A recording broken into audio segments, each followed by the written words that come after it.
The Arizona sun beat down mercilessly on the small wooden church of Copper Ridge, its whitewashed walls already showing the dust and wear of frontier life. Sarah McKenna stood at the altar in her mother's yellowed wedding dress, the lace collar damp with perspiration, as she waited for a groom who would never come.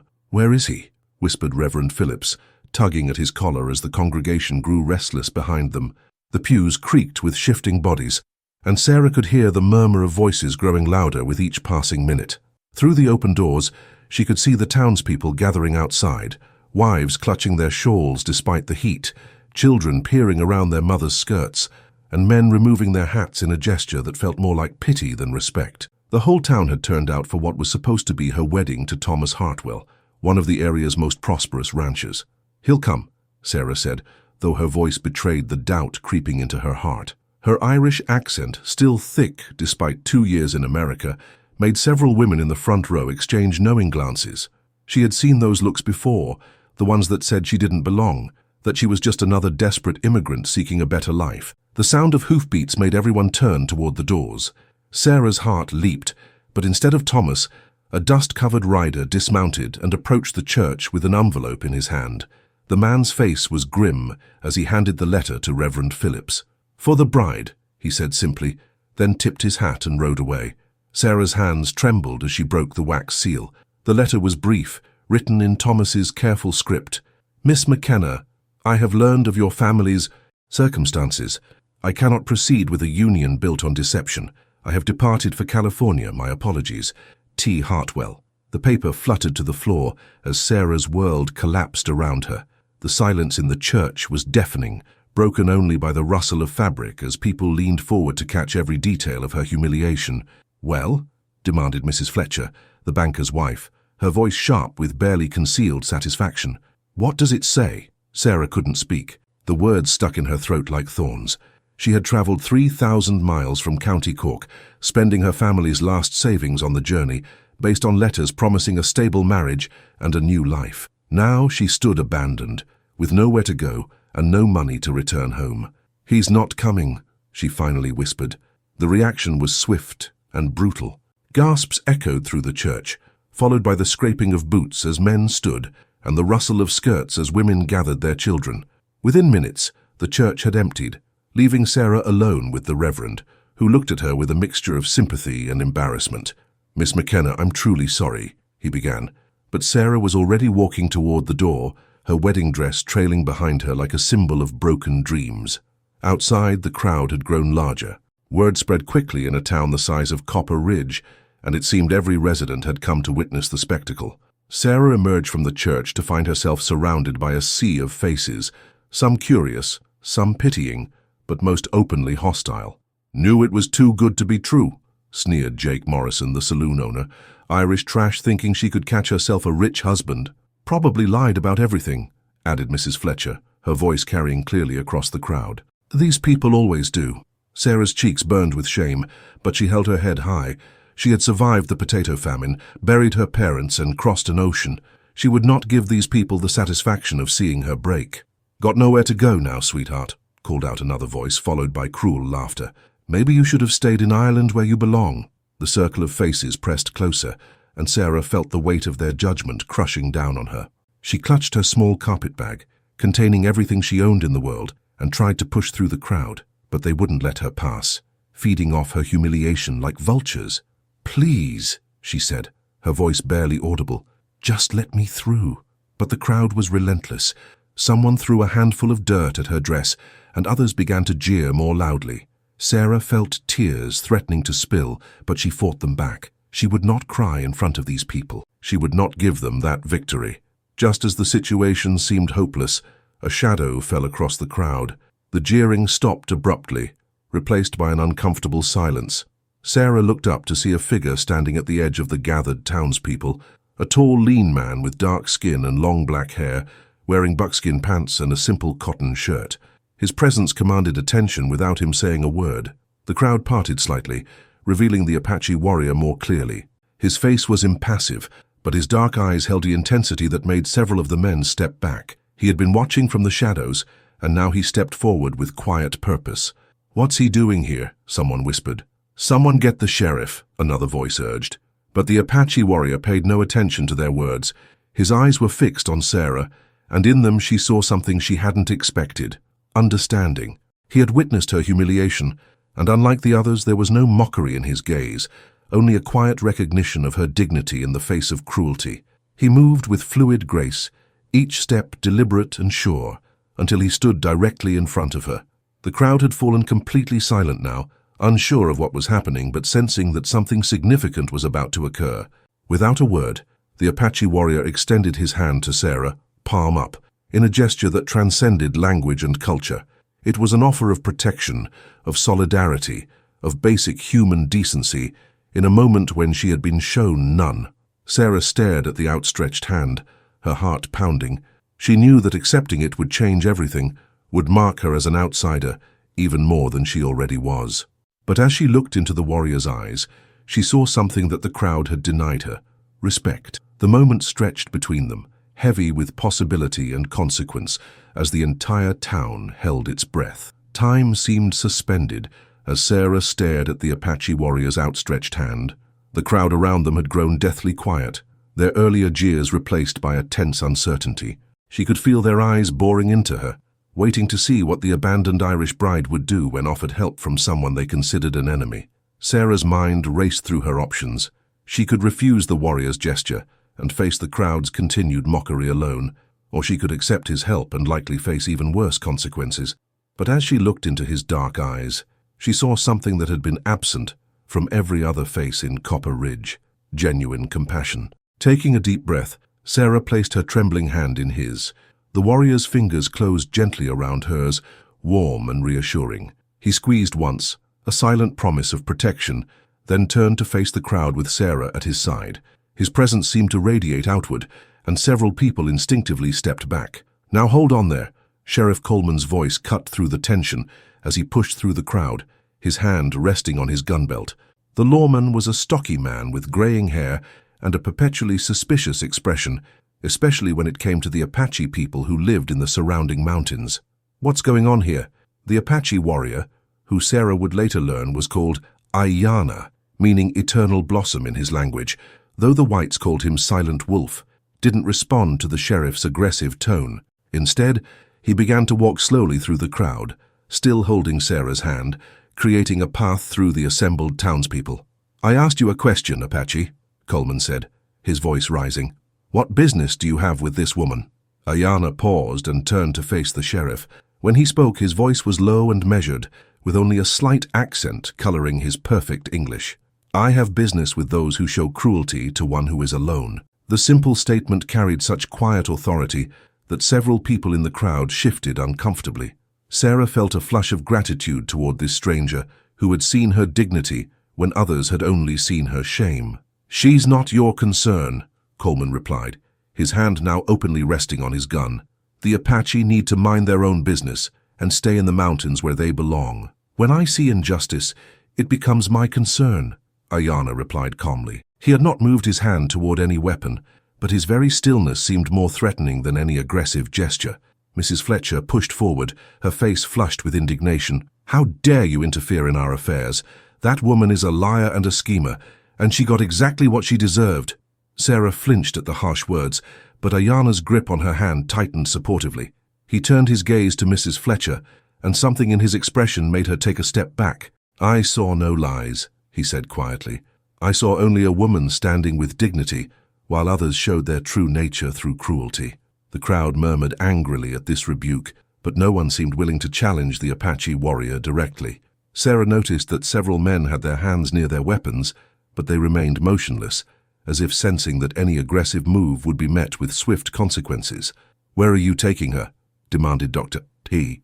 Morrison, the saloon owner's brother, and one of the few educated men in town. "She has no family here, no means of support." Aiyana considered this for a moment, then looked down at Sarah. "Where would you go?" he asked her, his voice gentle despite the hostile crowd surrounding them. Sarah's throat felt dry. She had no answer. Thomas had been her only connection to this place, and with him gone, she was truly alone. I don't know," she whispered. "The boarding house won't take her without payment," called out someone from the crowd, "and she certainly can't afford the hotel." "Send her back where she came from," shouted another voice. "We don't need her kind here." Sarah felt the familiar sting of tears threatening to fall, but before she could respond, Aiyana spoke again. "She will be safe," he said simply. "That is all you need to know." Sheriff Coleman stepped closer, his face red with frustration. "Now listen here, Apache. You can't just walk into town and—" "I can walk where I choose," Aiyana interrupted, his voice still calm but carrying an edge of steel. "As can she. We have broken no laws." "Consorting with savages ought to be against the law," muttered someone from the back of the crowd. Aiyana's jaw tightened slightly at the slur, but he didn't respond. Instead, he began walking again, gently guiding Sarah toward the edge of town. The crowd followed at a distance, unwilling to let the spectacle end, but also unwilling to directly confront the Apache warrior. As they walked, Sarah became aware of the whispers following them. "Disgraceful. What will people think? She's lost her mind. Probably planned this whole thing." "Don't listen to them," Aiyana said quietly. His voice meant only for her ears.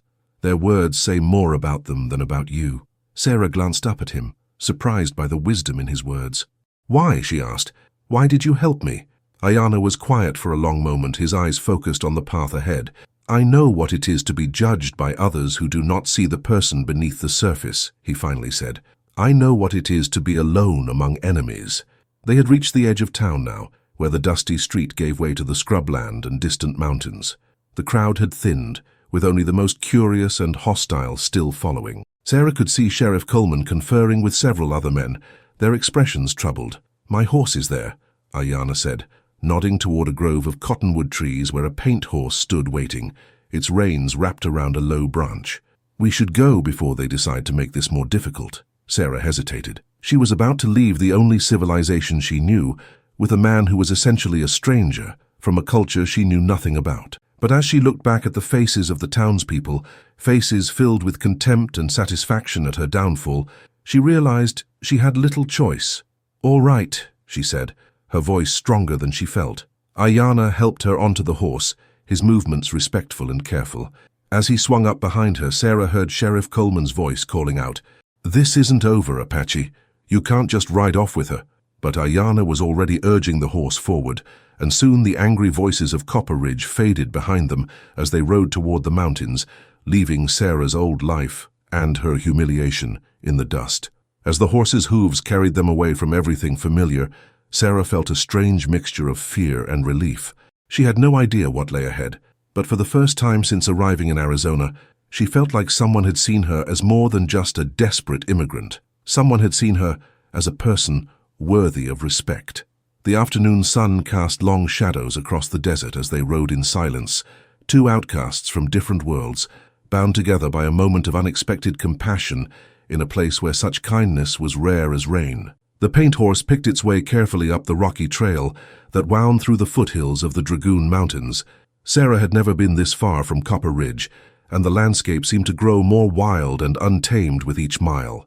Red rock formations jutted up from the earth like ancient sentinels, and the air grew cooler as they climbed higher into the mountains.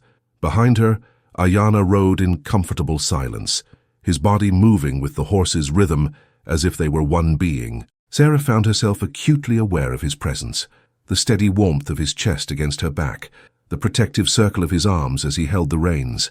It was the first time in months that she had felt truly safe. "Where are we going?" she finally asked, her voice barely audible above the clip-clop of hooves on stone.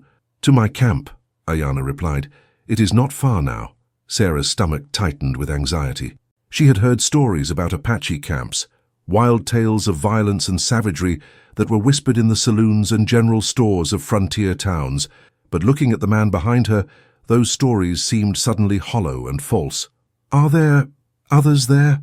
she asked hesitantly. "My sister Mira," Aiyana said.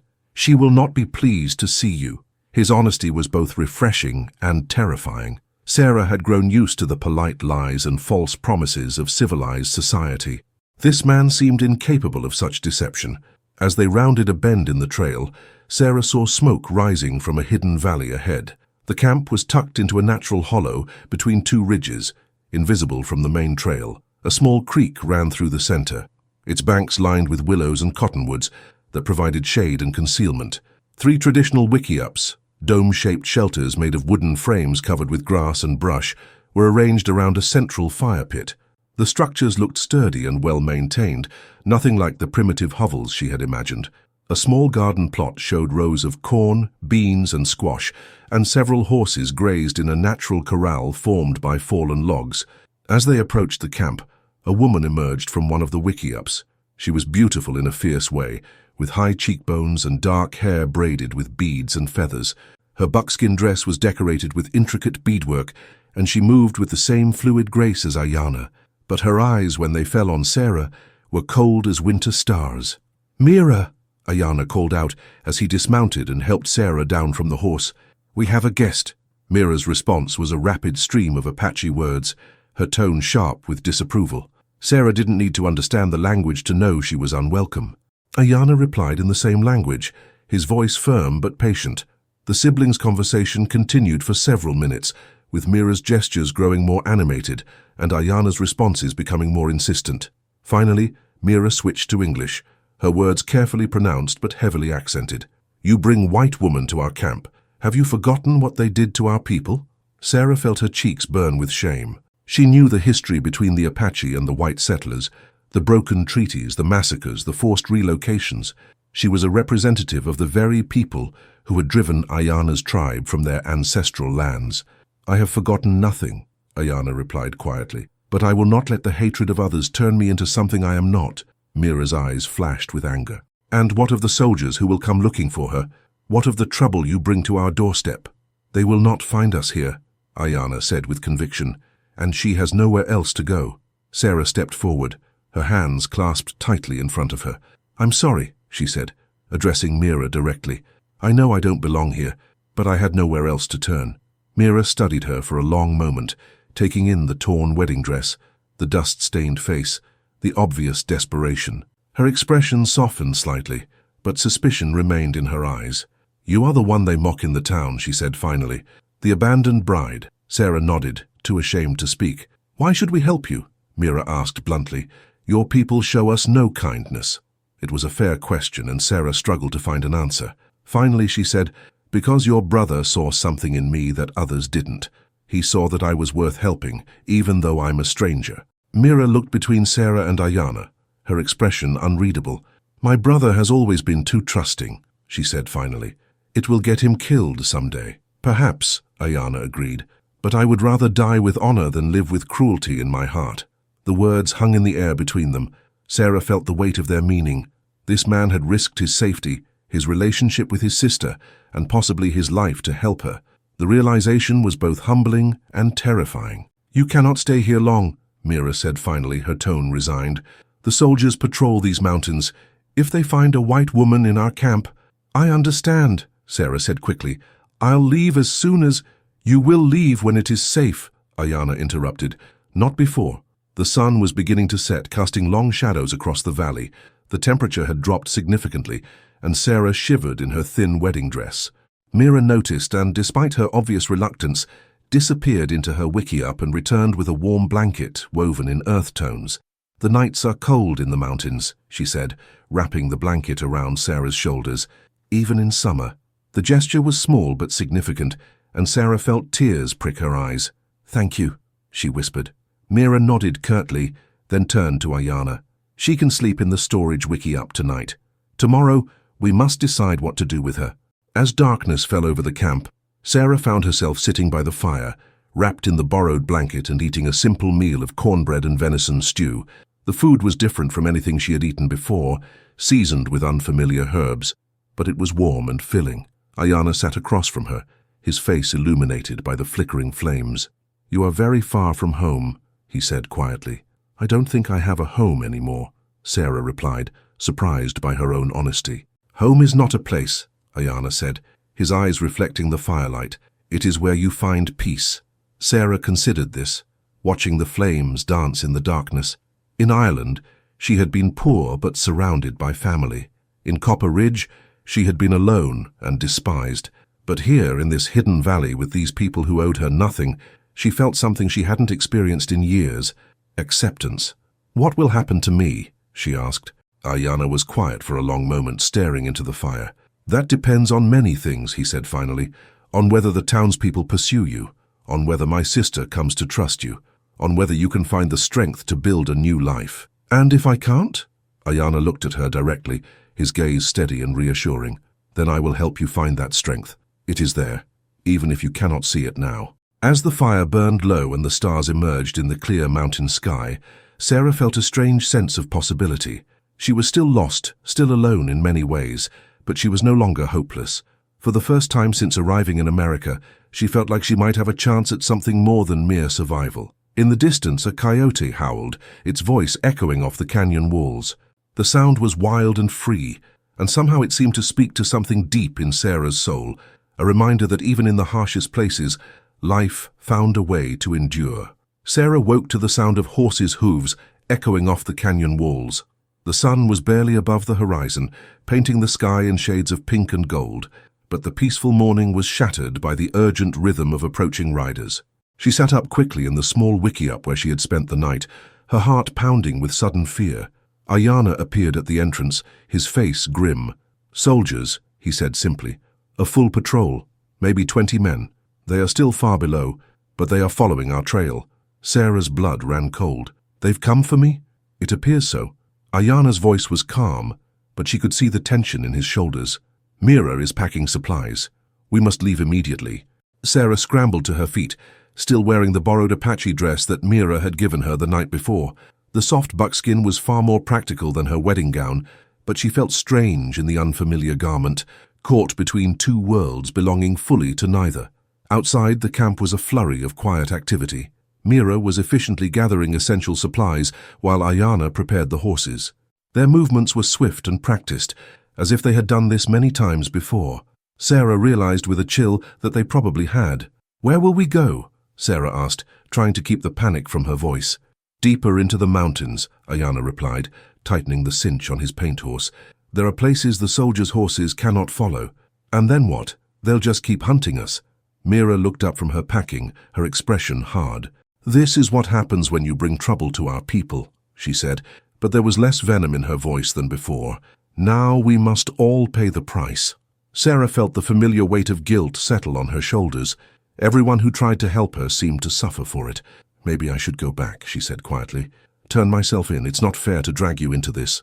"No," Aiyana's voice was firm. "They will not treat you with mercy.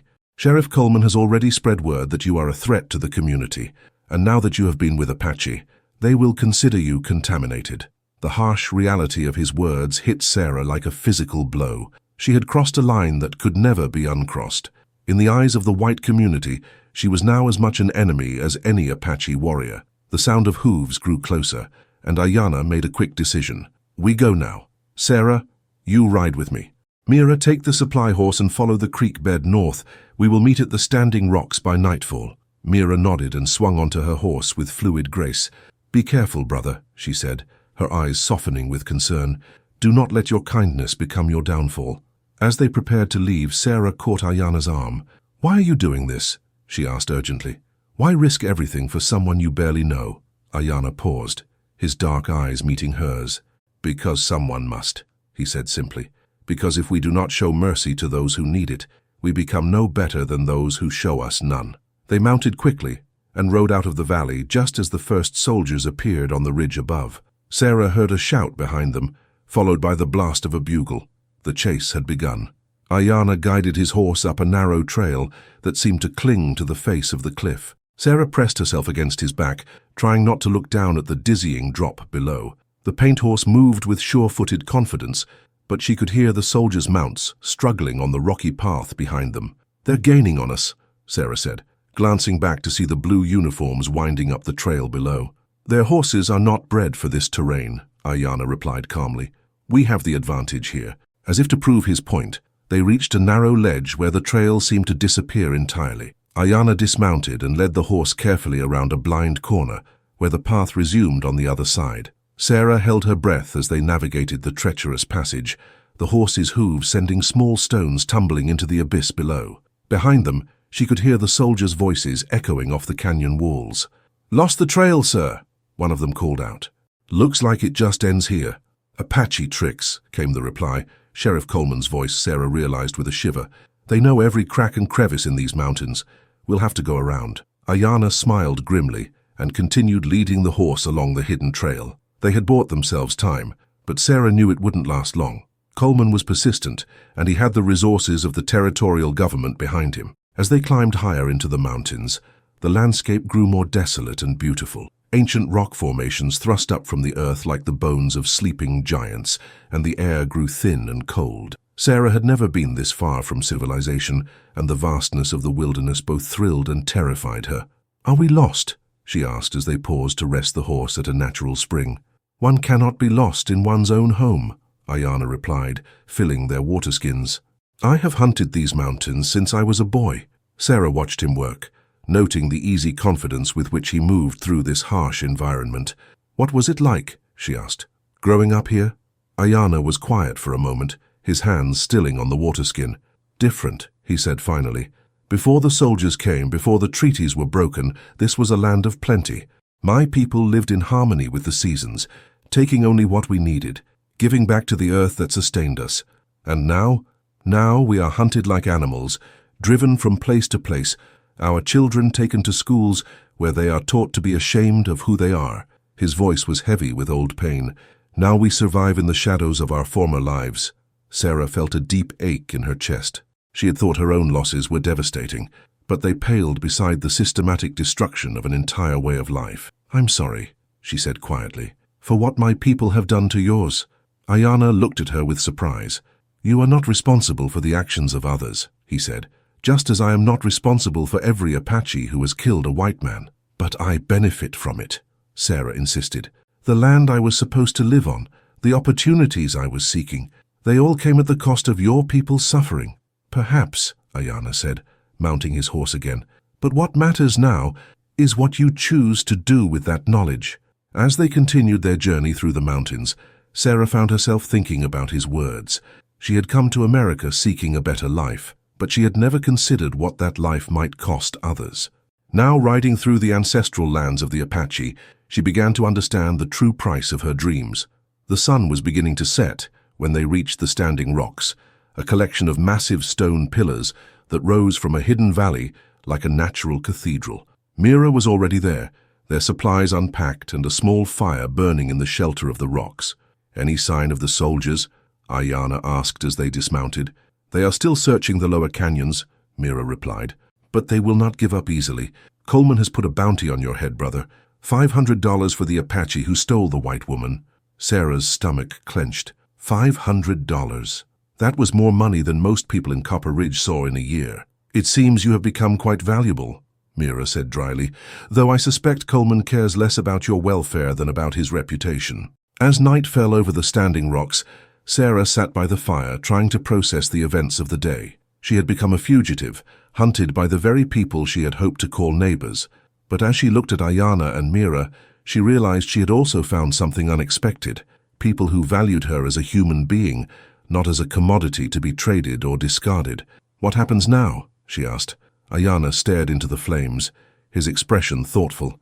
"Now we must decide whether to keep running or to find another way." "What other way?" Sarah asked. "I don't know yet," Aiyana admitted, "but running will not solve this problem. Eventually we will run out of places to hide." In the distance, a wolf howled, its voice lonely and defiant.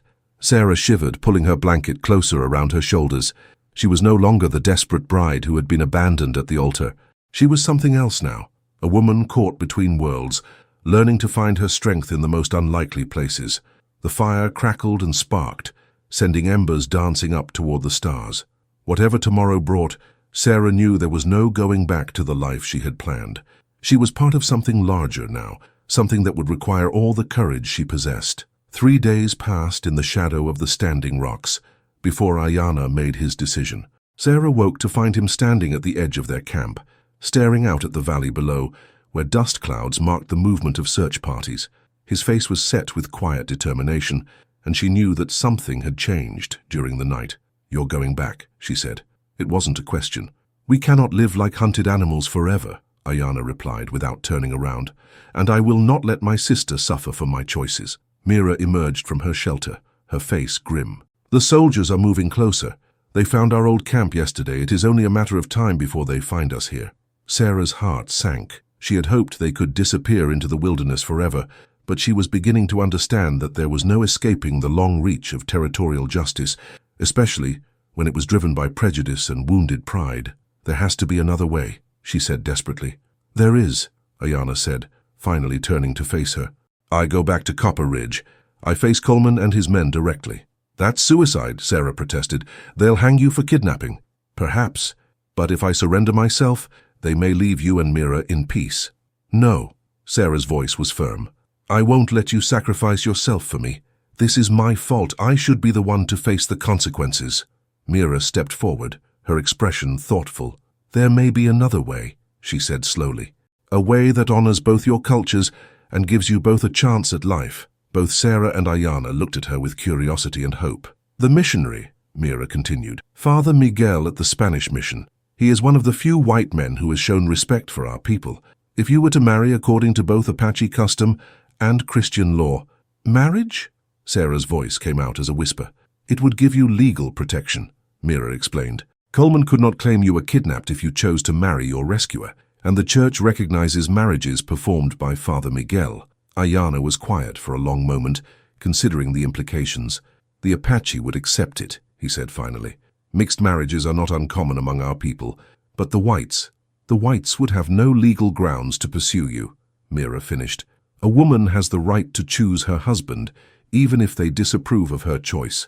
Sarah felt her cheeks burn. The idea of marriage to Aiyana was not unwelcome. Over the past few days she had come to admire his strength, his kindness, and his unwavering sense of honor.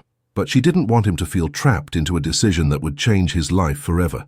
"You don't have to do this," she said quietly. "I won't let you sacrifice your future for my sake." Aiyana looked at her directly, his dark eyes serious. "What if it is not a sacrifice?" he asked. "What if it is a choice I would make freely?" The words hung in the air between them, heavy with possibility. Sarah felt her heart race as she realized what he was saying. "I have watched you these past days," Aiyana continued. "I have seen your courage in the face of danger, your compassion for those who have suffered, your willingness to question the beliefs you were raised with. You are not the same woman who was abandoned at that church." "Neither are you the same man who first took my hand," Sarah replied, her voice barely audible. "You've shown me that honor and kindness can exist, even in the darkest places." Mira cleared her throat diplomatically. "The soldiers will be here by tomorrow," she said.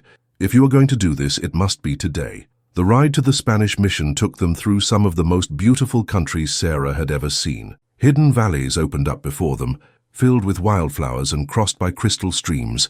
Ancient cliff dwellings perched on impossible ledges, testament to the peoples who had called this land home for countless generations.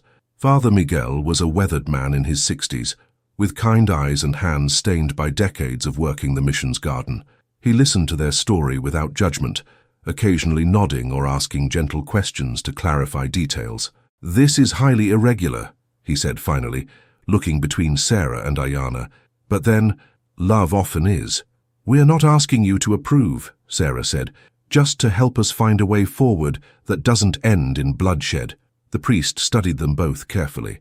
"Are you certain this is what you want? Marriage is not a legal strategy. It is a sacred bond that will tie your lives together forever." Sarah looked at Aiyana, searching his face for any sign of doubt or reluctance. Instead, she saw the same quiet strength that had first drawn her to him and something else, a warmth in his eyes that made her heart skip. "I'm certain," she said. "As am I," Aiyana added. Father Miguel smiled. "Then we had better begin." The ceremony was simple but profound. They stood in the mission's small chapel as the priest spoke the ancient words in both Spanish and English. Aiyana had braided a strand of sweetgrass into Sarah's hair, an Apache symbol of new beginnings, while Sarah wore a simple wooden cross that had belonged to her mother. When it came time for vows, they spoke from the heart rather than from ritual. "I promise to stand beside you," Sarah said, her voice steady despite her racing pulse, "to respect your people and your traditions, and to face whatever comes with courage." "I promise to protect you," Aiyana replied, "to share my strength when you are weak, and to build a life with you that honors both our worlds." As Father Miguel pronounced them husband and wife, Sarah felt a profound sense of rightness settle over her. This was not the marriage she had planned, but it was the one she was meant to have. They emerged from the chapel to find Sheriff Coleman and a dozen armed men waiting in the mission courtyard. Sarah's heart sank, but Aiyana squeezed her hand reassuringly. "Well, well," Coleman said, his voice dripping with disdain. "Look what we have here, the runaway bride and her savage protector." "Actually, Sheriff," Father Miguel interrupted, stepping forward with a document in his hand, "you have here Senor and Senora Aiyana McKenna, legally married according to the laws of the Arizona Territory." Coleman's face turned red. "That's impossible. She's a white woman. She can't marry an Apache." "There is no law preventing it," the priest replied calmly. "I have performed the ceremony and filed the proper documents. They are legally wed." "This is ridiculous," Coleman sputtered. "She was clearly coerced." "I was not coerced," Sarah said, stepping forward. "I chose to marry this man freely of my own will." "You're making a mistake," Coleman warned. "Living with savages, turning your back on civilization." "Civilization?" Sarah's voice carried a new authority, born of her experiences in the mountains. "You call it civilization to mock a woman in her moment of despair, to hunt down those who show kindness. I've seen more true civilization in these mountains than I ever did in your town." Coleman's hand moved to his gun, but several of his men shifted uncomfortably. The legal marriage had changed everything, and he knew it. "This isn't over," he said finally. "People won't forget what you've done." "No," Aiyana said quietly, "they won't. And perhaps that is as it should be." As the sheriff and his men rode away, Sarah felt a mixture of relief and apprehension. They had won this battle, but the war between the two cultures would continue. That evening, as they made camp in a hidden canyon near the mission, Sarah and Aiyana sat by their fire, as husband and wife. The stars above seemed brighter than ever, and the future, while uncertain, no longer seemed hopeless. "What will we do now?" Sarah asked. "We build a life," Aiyana replied simply. "We find a place where we can be ourselves, neither fully Apache nor fully white, but something new. Will your people accept me? Some will, in time, others may not, but that is their choice to make, not ours." Sarah leaned against his shoulder, feeling the solid warmth of him beside her. "I was so afraid at that church," she said. "I thought my life was over." "It was," Aiyana said softly. "Your old life ended there, but sometimes things must end before something better can begin." As the fire burned low and the night sounds of the desert surrounded them, Sarah reflected on the journey that had brought her to this moment. She had come to Arizona seeking security and respectability, but she had found something far more valuable: love born of mutual respect, a partnership based on shared values rather than social expectations. The road ahead would not be easy. They would face prejudice from both sides, struggle to find their place in a world that often seemed to have no room for those who defied easy categorization. But they would face it together, two hearts that had found each other in the most unlikely circumstances, bound by a love that transcended the boundaries of race and culture. In the distance, a coyote called to its mate, and the sound echoed off the canyon walls like a promise, wild and free and full of hope for tomorrow.